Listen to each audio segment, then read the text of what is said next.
Hey everyone, welcome back to the Chef School channel. Here I share my favorite recipes and techniques inspired by over 10 years of hands-on culinary experience and travel around the world. This is not only your average Easter bread. This is soft, rich, filled with any of your favorite flavors. And once you slice it, it looks absolutely stunning. Today I'm showing you how to make beautiful filled Easter bread from Italy called Gubana. That's perfect for the Easter holidays, as a weekend bake or whenever you want something truly special and new.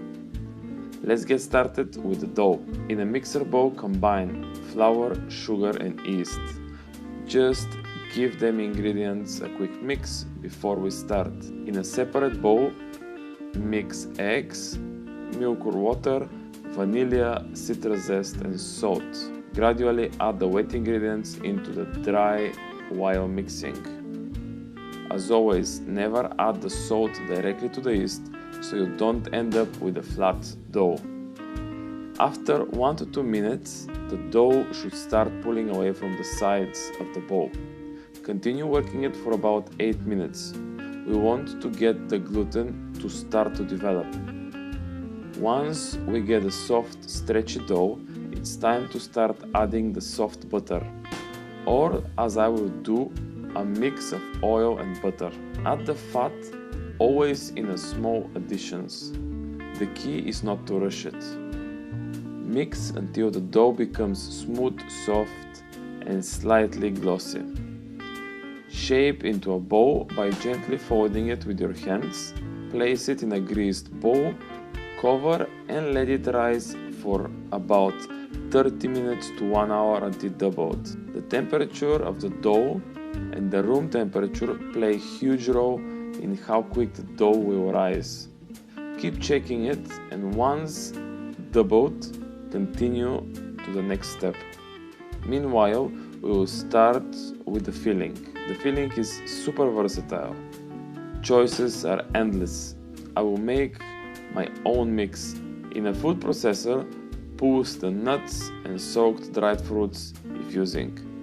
In the original recipe, there are amaretti biscuits. You want a coarse texture, not a powder. Next, just add the rest of the flavorings you decided. Check the description for flavor ideas. I use brandy as alcohol. Originally, it's used Madeira, but substitutes are plenty to choose from.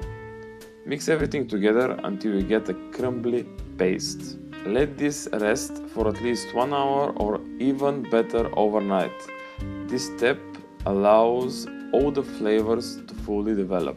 Once risen, punch down the dough and knead lightly for 2-3 minutes to develop some more gluten structure to help rise the dough better. Leave it to rest covered with the bowl for 10 to 15 minutes so the gluten can relax. To easily roll it out. Roll out the dough into a large oval shape about 1 centimeter thick. Spread the filling evenly, leaving a border around the edges. Now roll the dough into a tight log. Pinch the ends to seal, then gently form it into a spiral shape.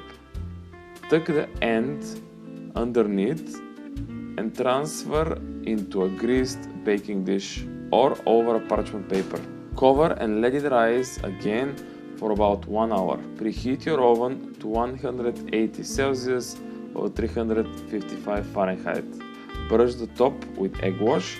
In addition, sprinkle sugar on top. Bake for 20 minutes at 180 Celsius or 355 Fahrenheit, then reduce to 160 Celsius or 320 Fahrenheit, and bake another 45 to 50 minutes until golden, and check with a wooden skewer. If the skewer comes out clean, take out and let it cool down. And just look at this swirl. Soft dough, rich filling, it's absolutely incredible. For extra flavor, you can drizzle a little liqueur on top before serving, or as well serve with pistachio cream. Best enjoy it fresh, but you can store it up to 5 days and serve it cold or reheat gently. If you enjoyed this recipe, don't forget to like and subscribe for more amazing baking ideas. And trust me, this is one recipe you will want to make again and again. You will see me in the next video. Thank you for watching this one, and ciao!